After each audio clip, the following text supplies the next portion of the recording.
ngoài một trời nói nhớ chúng tôi bao giờ ngoài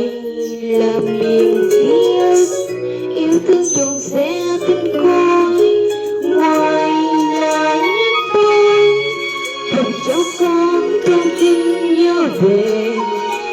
ngoài hình dáng bê tình non nước cổ thù xưa,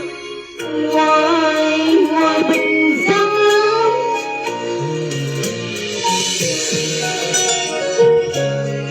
áo bà bao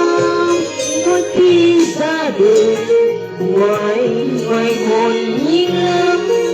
giúp cho người ngoài đau tình cơm,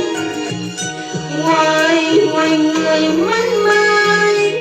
mà tâm sức ôm sông biển dài, ngoài hình tích cao che chắn bão, ngoài vì trời vì trao vì con tình thương ấy không sao so sánh bằng, ngoài một đời nghĩa nhân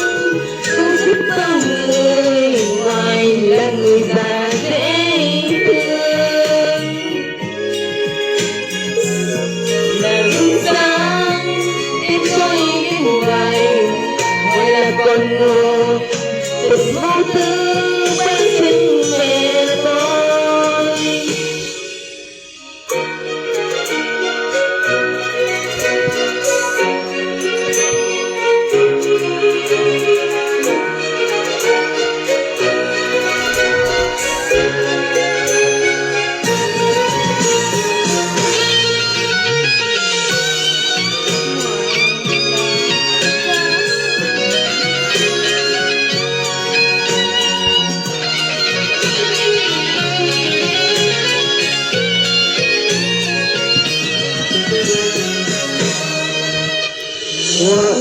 Ngoài mình rất lắm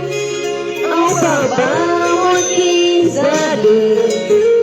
ngoài hồn nhiên lắm giúp cho người ngoài đau đớn cơm, ngoài người mắn mai mà tâm sức ôm sông biển dài, ngoài hạnh phúc cao che chắn bão, ngoài một đời vì trao vì con tình thương ấy không sao so sánh bằng, ngoài một đời nghĩa nhân cứu giúp con người, ngoài là người già dễ thương là gương sáng tôi tìm đến, ngoài là cội nguồn tình vô tư bên sinh mẹ tôi.